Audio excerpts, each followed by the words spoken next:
right, everybody hanging on for just 1 second here, and we should be ready to go in just a moment. Altering a couple of things here so the broadcast looks a little bit better. We were not on last night. We had a decent amount of issues in regards to internet. Some of that could have been the storms. Some of that could have been internal gremlins. It's kind of hard to say, but as of right now, we are back again. It is the 3rd of April. It is Wednesday evening, and it is very much on the quiet side once again. So very glad to know that we do not have anything in the way of major problems for right now. But as we get into the rest of the forecast next week, unfortunately, I would love to say things are looking spectacular for the eclipse coming up. Unfortunately, we do appear to be having some problems with the forecast out there, and we'll talk more about that coming up in just a little while. I'm Chief Meteorologist Austen Onek, live and direct from downtown Chattanooga, Tennessee. We are live on YouTube and also on Twitch TV, so welcome to everybody who's signed up to follow along and also giving us, again, your attention for tonight. We do not have too much of anything to worry about in the way of problems in regards to, again, anything tonight. There are some scattered showers out there, but beyond that, there's really just not that much happening. So always grateful to have some quiet weather, especially after the severe weather we had last night. This time around, I think we're going to be seeing the possibility of some more showers into next week, and that is where we could again see some problems with both the eclipse and also with the lookouts. Their first game coming up next week, and that home opener could be a bit of a problem. So we'll talk more about that coming up here in just a little while, so stay tuned for that. If you got any questions about anything, please drop it into the comments section. We'd love to see what it is you have a question about. If there's anything going on weather-wise into and around this area, for weather, we come to you from southeast Tennessee, northwest Georgia, northeastern areas of Alabama, and also into and around the area of far western areas of North Carolina. We'll show you the radar coming up here in just a little bit. Wanted to see what's going on, make certain that our YouTube page is working and things are looking good at this point in time, so we'll go ahead and shut that down and go ahead and get started. Again, this is our weather blog, an opportunity to talk more about what's going on when it comes to weather into and around this area of the country. And as of right now, it's a lot better than what it was about 24 hours ago, but we'll talk more about that coming up in just a little bit. Here's what it looks like into and around the area when it comes to the almanac page. 67 was the high temperature right after about midnight or so, and temperatures tumbled pretty nicely down into the lower 50s earlier on into the morning hours, and that was pretty close to normal on the low temperature there. But again, for the high temperature, we were very close to where we should be, just a bit below normal. Yesterday we made it into the 80s. This time around, again, a little cooler, and it's going to be much cooler for the high temperature as we get into tomorrow with all that cold air wrapped around the backside of that storm system coming on through. Record high has not been broken since 1999. That's 89 degrees, and record low of 25 above, which was last set back in 1992. Officially no rainfall for today. We did manage to wind up with a little bit yesterday, and we're just a little bit behind for the entire year and the month, fractions of an inch. So we're doing relatively okay where rainfall is concerned, but we could always use some more out there, and that would be kind of nice to be able to see that at some point in time. Thanks to News 12 viewer James R. Malcolm for a beautiful view. Don't know if this is sunrise or sunsets, but a very nice illuminated thundercloud back toward North Charleston, South Carolina, back in June of 2021. Beautiful colors there. Excellent weather photography, and that's our Langley Roofing weather window picture of the day. So thank you, Mr. Malcolm, for that. If you've got weather pictures, we'd love to see them and show them. Several ways you can get that done. You can drop the picture to our social media pages in the comments section, as well as with a description of what exactly you were looking at or where you were. You can drop into email at pictures@wdef.com, or And this is brand spanking new right here, wdef.com/photos, if you'd like to see a little bit more about what other people are sending in, and you can submit your pictures on this particular page. And if you have any questions, again, just go to our website, wdef.com, and would love to be able to see what you're looking at.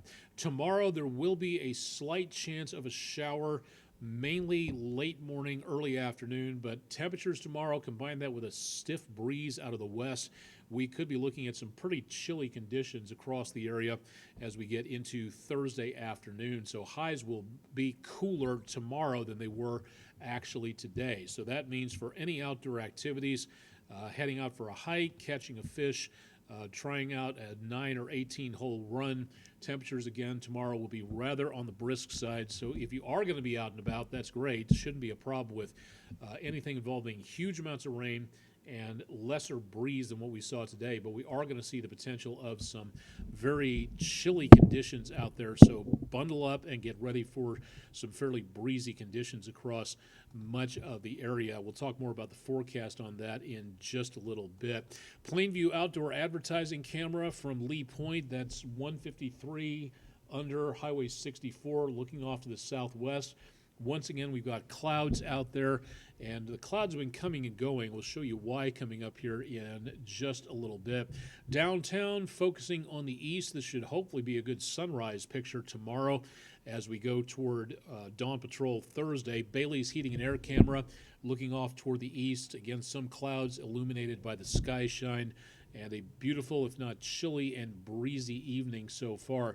News 12 Studios from around Broad Street and looking back toward Interstate 24, traffic moving through downtown at this time. A lot better than what it was earlier. Several backups and slowdowns thanks to a little bit of some accidents and some crunch time, drive time issues out there, but things are moving along pretty nicely. All these cameras, I should mention, are on the EPB Fiber Optics WeatherCam network page, and you can get there by going to wdef.com/weather if you'd like to see those. Highway 75 or Interstate 75 coming north and going to 24 or 75 north or 24 west and 24 east going to 75 south. Interchange on the Tomahawk crane and rigging camera. Again, so far so good out across much of the area where it comes to travel. We're not getting anything outside of some breeze, but we've got some dry roadways. Chattanooga Zoo camera is down. Unfortunately, we'll have to get to our chief engineers to get that fixed. Gorgeous sunset earlier tonight on the Speedy's Total Car Care camera, looking off toward Raccoon Mountain off in the distance. Tennessee River flowing underneath the footbridge. Coolidge Park and the North Shore area, looking across the river toward the aquarium and downtown back around this location here. So beautiful conditions for right now, but it is brisk with temperatures back in the lower 50s, and we should see again some very quiet conditions for tonight, if not a little bit on the breezy side, so it's not doing too bad for right now across much of the area, but be prepared in the morning for a pretty sharp temperature drop. We'll get to the low temperatures here coming up in just a little bit. Want to check the T-Dot camera from I-24 and McBrien Road. Slow, but everything is moving along well, so that's good. We had a pretty good backup in this area right around that big construction zone. Looking back toward the 75-24 junction underneath the bridge, you can see right there, and then back to the west of this on that side of the picture, that's where a lot of that construction is currently ongoing. So for right now, not really looking too bad across much of the area. When it comes to travel, just wanted to make certain everything was flowing along at least a little bit nicer out there. All right, let's go ahead and get into what we're looking at for right now. We again have the potential of some clouds and some spotty showers moving on through. This is all rotating around an area, couple areas of low pressure. The first one, I've got to give the data time to catch up to this, and with the wind particles running through here, this slows the animation down by a little bit. All right, so we've got one area of low pressure. This system was responsible for last night's severe weather and some pretty good winter weather, almost a nor'easter going on here, bringing in a lot of moisture up across the areas of New England and the St. Lawrence Seaway. The upper level low, this one is way down toward the surface. This one is farther up in the atmosphere, so winds are swirling around this, bringing clouds and rainfall down our direction again, and maybe some surprises back to the east of Chattanooga. More on that in just a little bit. But this is going to kind of wander around the southern Great Lakes for a day or two, and that's going to be responsible for keeping our temperatures here rather on the chilly side. So we will see again the potential of some much colder numbers coming on through. For those of you again who are asking, again, we're in southeast Tennessee, northeast Alabama, northwest Georgia, and extreme western North Carolina. So that's our area of coverage if you're wondering where we are located on there. We're coming to you from downtown Chattanooga for tonight. So welcome to the Netcast. If you've never been here before, again, this is Weather Overtime, our online video weather blog designed to give you, the viewer, a little bit more detail as to what's going on. During a typical weathercast, 3 minutes is a very long period of time. So if we can stretch that out and give you the opportunity to ask questions, that's a better opportunity for you to know a little bit more about what's going on. These showers are just very random. There's nothing really going on. There's some more chances of moisture all the way up here with this particular system into and around the area of the Mississippi, the Ohio, and back over toward the Missouri River Valley. That is where we're seeing the potential for some more moisture coming our way. Some of that could make its way down our direction, but there's also another thing to take a look at for tonight, and that is, excuse me, allergies are doing a number on my throat at this point. Tonight, into areas just to the east of the News 12 viewing area, just in the far eastern part of the viewing area, southeastern Monroe County, that's the eastern edge of the News 12 viewing area, southeastern Monroe County right up against the Appalachians and the North Carolina state line.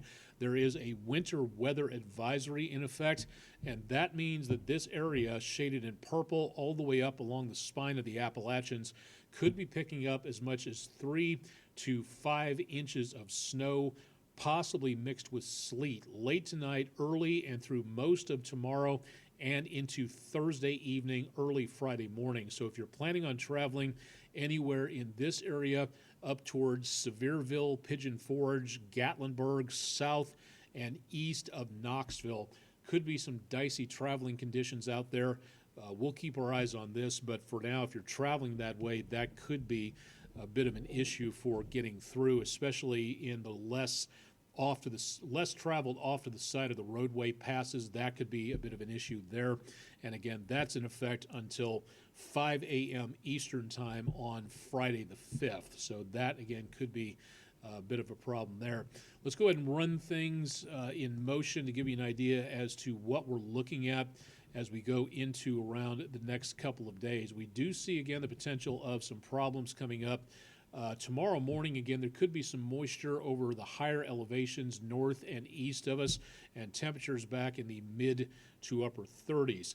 The rest of Thursday afternoon, very much on the cool side. The clouds will probably block out a lot of the daytime heating, so it's a good possibility that we may see the potential of some problems with the temperatures. Much cooler tomorrow in some locations, and a stray chance of a light shower, and in the higher elevations east of us, the possibility of some snow out there. So that, again, could be a bit of an issue. Now, through Thursday night into Friday morning, that area of stretched out low pressure becomes a cold front that's got enough of a punch to it that it becomes an actual front instead of just a stretched out line of area of low pressure. By Friday morning, we could be seeing some temperatures in the mid-30s. I would not be surprised if we lose the cloud cover to get some frost out there, and that's not the only time either.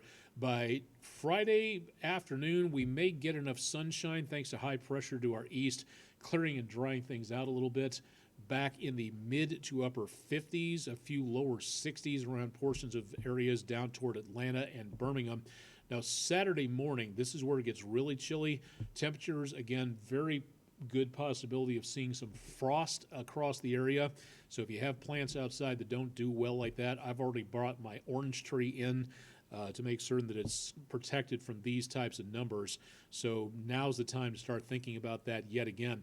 The average last frost around here in this part of the country is April 11th through the 18th, basically anywhere in that week. And we're coming up on that relatively soon, that in that roughly median area, you can get plenty of frost beforehand. You can get frost after that, April 18th.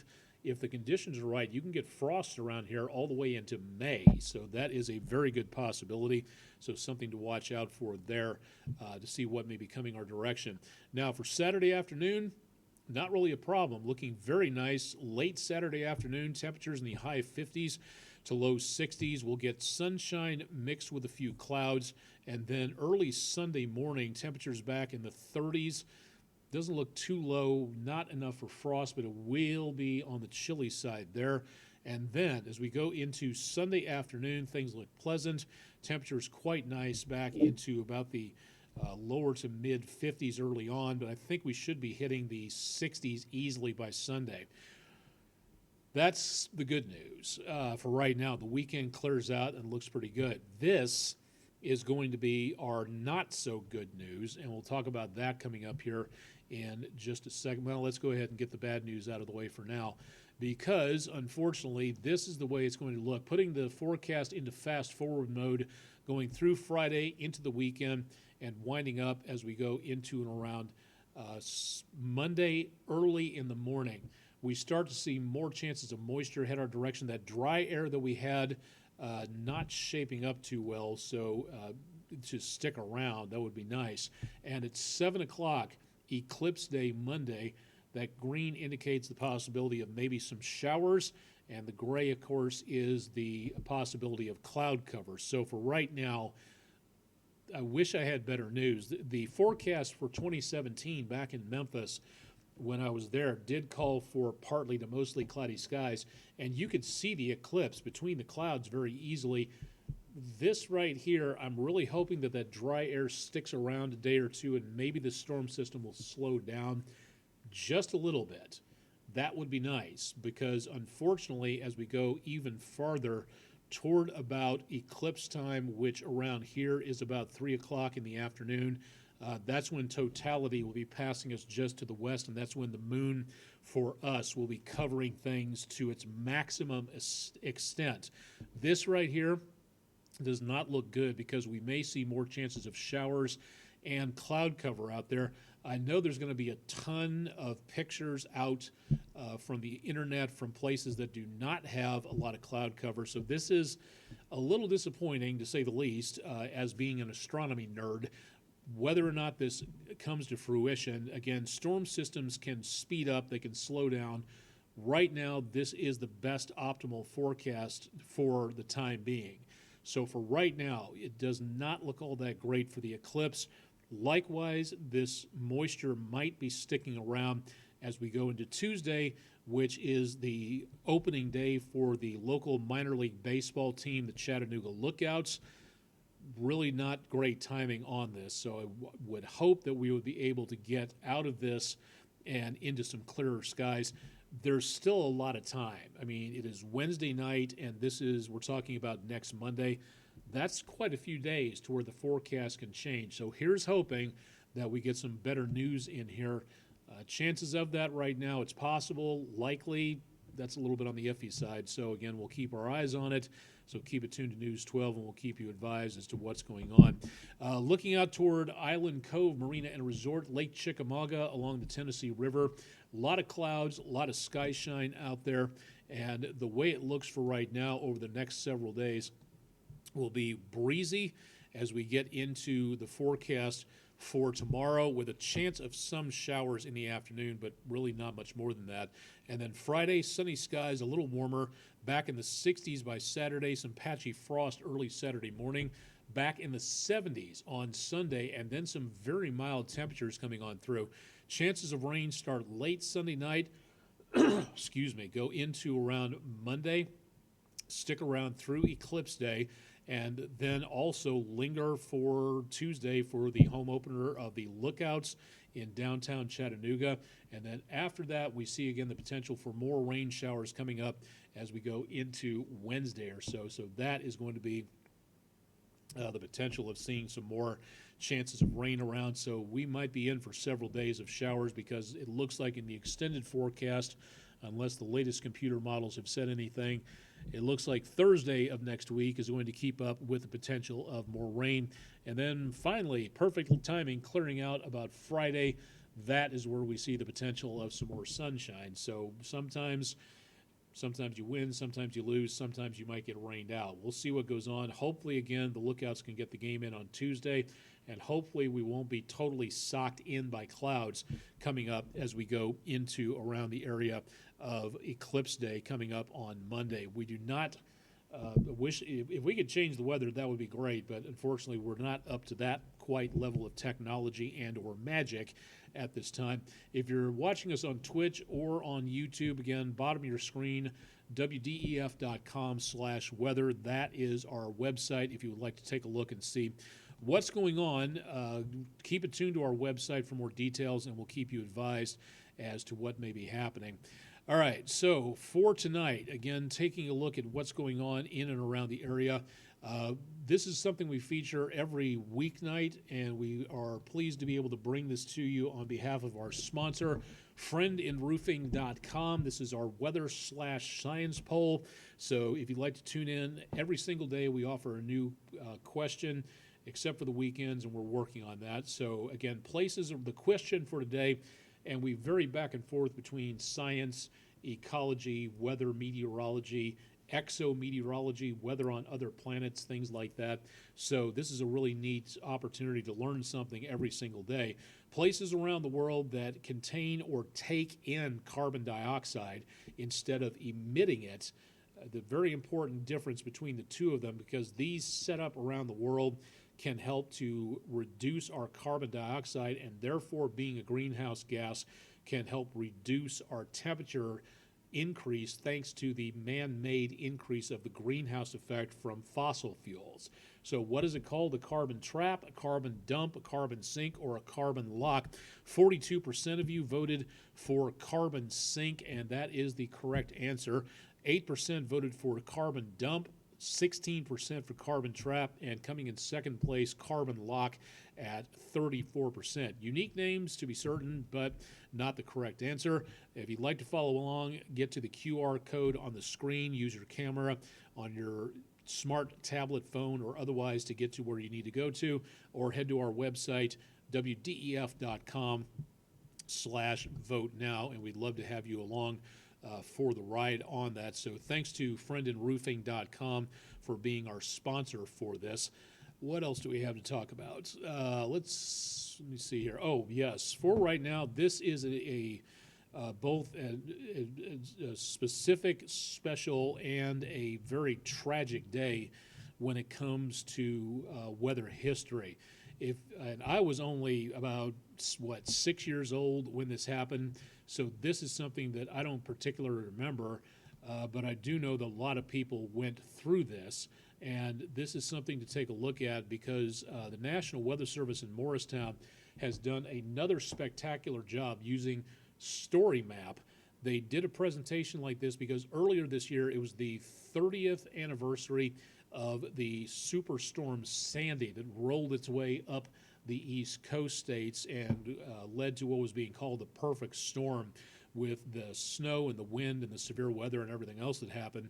April 3rd to April 4th, overnight tonight into tomorrow, 1974 was the super outbreak of tornadoes across the United States, over 100 tornado touchdowns, and some of them quite large, devastating entire communities. And this was back during a time when Doppler radar was still being tested and put into practice.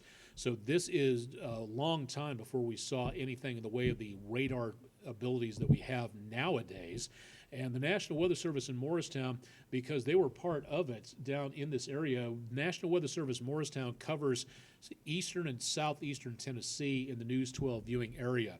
And they have put together this story map presentation with tons of graphics and an explainer of how the weather maps looked back then, the outcome maps, which we included here on the other side, showing the tracks. Along those tracks, the EFs, or back then the F scale of the tornadoes going across the map from southwest to northeast, and a lot of them came through this area, right down around Huntsville, north central Alabama. Some big thunderstorms with some powerful tornadoes. Some of them, again, to the east of Chattanooga, a lot of them to the north between Nashville, Knoxville, and north of Atlanta, and then back into Kentucky, Indiana, Ohio, Michigan, Illinois. A truly amazingly active and tragic day for, again, a lot of people lost their lives back then.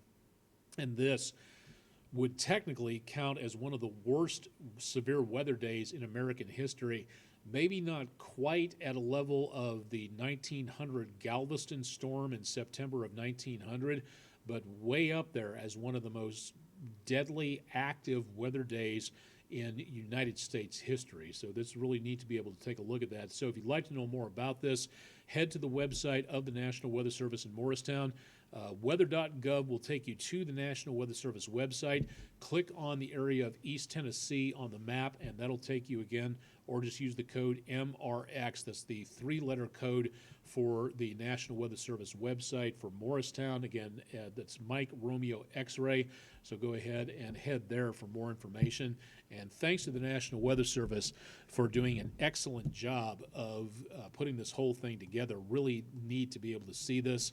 And this is an important piece of weather history, something for scientists and meteorologists and climatologists to study to see what goes on. But this is a very nice, for the public, layman demonstration and explanation of what went on. So a great opportunity to learn more about this and to take a look and see what happened. Could this happen again? Yes, absolutely. This is one of those type of situations where the storm system, all the tumblers in the lock turned at the right time, and we had just an absolutely massive amount of severe weather going through. Yes, we have Doppler radar. Yes, we have a lot more Skywarn personnel. Yes, we have cell phones. Yes, we have a whole bunch of other stuff to be ready in case this happens again. We have a lot better severe weather practices. Again, something to think about there for you to make certain you know what to do when you're at home or at work or at school, to know where to go to. Storms like this can teach us a lot of very tragic lessons. So this is something to really watch out for, and to make certain that we are up to date on with the weather forecast, and to remember what's going on. There really is no such thing as without warning anymore. So that's up to you to stay informed in regards to what's going on, and learning about systems like this and what is potentially possible. That is something, again, that can really help everybody stay safe, including you and me. So let's make certain we stay safe out there and keep an eye as to what's going on. Because, again, days like this, they're not impossible, and they are possible to happen again. Just like we could have another storm like Katrina hit New Orleans. Maybe there was one several hundred years ago.